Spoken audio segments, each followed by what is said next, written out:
Hello and welcome back. If you're new here, welcome. My name is Lori and I'm on a mission to declutter my entire home in 30 days. I'm getting to the end here. Oh, I wasn't expecting that to be a weighted blanket. Did you see the look on my face?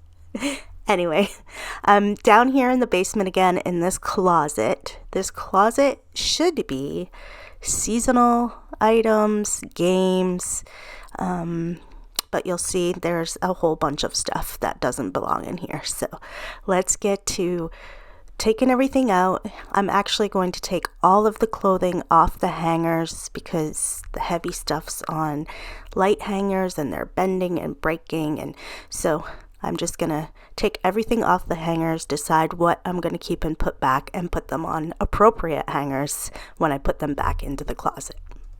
So this closet is used for a coat closet, mostly for my husband's coats, because his closet, as you remember from when I decluttered the bedroom, his closet's so tiny, there's no way that anything other than just his shirts would fit in there.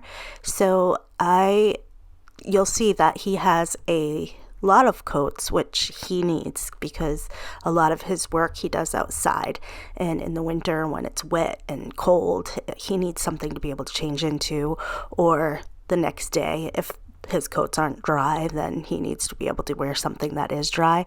So that's why he has quite a few, but he does need and use them all. I find some long sleeve shirts and sweatshirts in here as well, so I just go ahead and throw them in the laundry room so that I can wash them and put them upstairs with the rest of his clothing. I'm just going to continue taking things out, taking them off the hangers, and I'm separating them in piles by who they belong to. Like there's a pile for my daughter, a pile for my husband, and a pile for myself. My pile is extremely small, but that's because I have a bigger closet and I have room to hang my coats upstairs. So that's where my coats are. So as the title and the thumbnail show, this gets very emotional, which you wouldn't think. It's just like a storage closet in the basement, but it does. So you're going to want to stick around to hear this story. So I'm just going to finish up getting these coats out of here, and then I'm going to start working on the floor, and that's where a lot of just random stuff had been thrown. So like my bike helmet actually belongs in this closet because it's seasonal, but I mean a trash bag of Trulies probably doesn't belong here. But it's there because when my husband closed up camp, we obviously aren't going to leave cans in there in the winter. They'd all freeze and explode.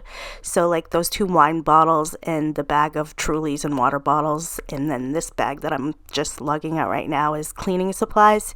So I just need to go through all of this stuff and put it where it needs to go. And, we don't really ever drink alcohol in the winter.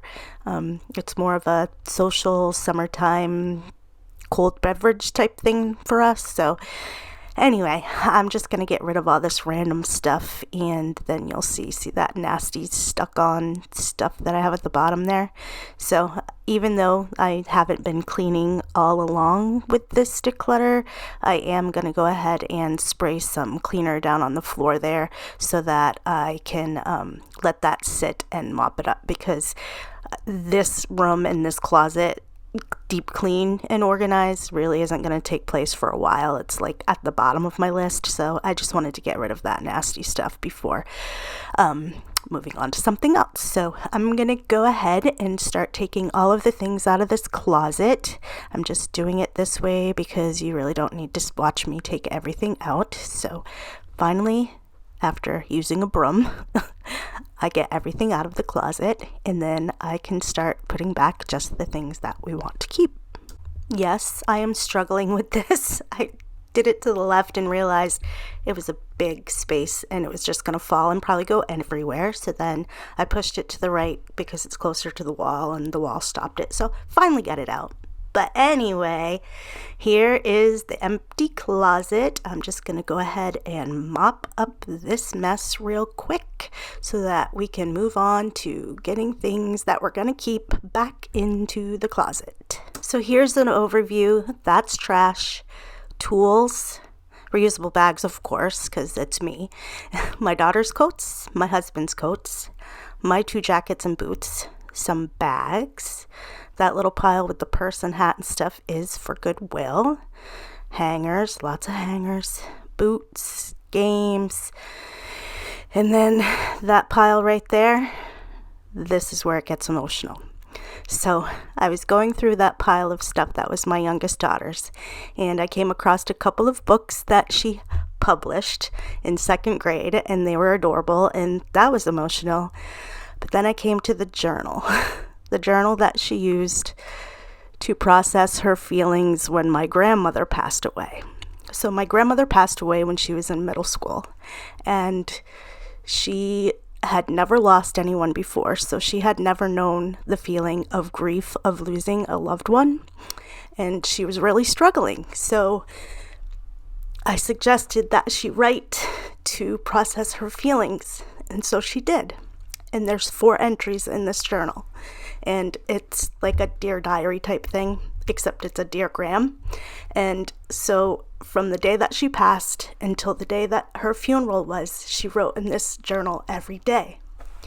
And the last page, the day of the funeral, she writes, "Graham, I put a note and a Valentine," because she died close to Valentine's Day, the day before actually, "in your hands, in your casket. I was too sad to touch you, and I was too sad to talk to you. But my mom told you everything that I wanted you to hear." So this is emotional, but the fact that I was able to help her journal her emotions, and from the day she passed till the day of her funeral was able to use those words and that journaling to process her emotions that she had never felt before, and that I was able to speak the words to my grandmother that she wanted to say that she was not able to do on her own. It was just so beautiful and such a gift. And the fact that I reached the end of this declutter having that gift is just such a beautiful thing. Thank you all so much for being here and being a part of this journey. I had no idea that this is how it was going to end when I started. But I started because I wanted to get all of this clutter, heaviness out of my house, out of my life, so that I could start this new year in a space that felt just more inviting, more comfortable, less stressful. And it has done all of that. And after this declutter, clearly so much more. So I'm going to say to you that if there's something that you feel like you should do, feel like you want to do for yourself, for your home, do it. Just dig your heels in, do it, get it done, because you truly never know what gift is going to be waiting for you when you reach the finish line. Whew. Okay, had to take a little break there and regroup, but I'm back. I'm just going to finish up putting these things back into the closet, and I don't film myself hanging all the coats up because, that's boring. But I'm going to give you a little tour of what I am not putting back in and what I'm doing with it. So coat hangers are going. That's trash. The tools I put with the tools, and the reusable bags, well, those bags are my husband's. I'm not sure if he's going to want to keep those 2 jackets. I think he's going to want to donate or sell. That's my stuff. There's the Goodwill pile, and the hangers, well, they're going to go. And then there's the weighted blanket that my husband wants back on the bed. So look at that. How is that for and after? Looks pretty darn good, doesn't it? Thanks for being here, and I'll see you tomorrow. You're not going to want to miss it. It's going to be a good one.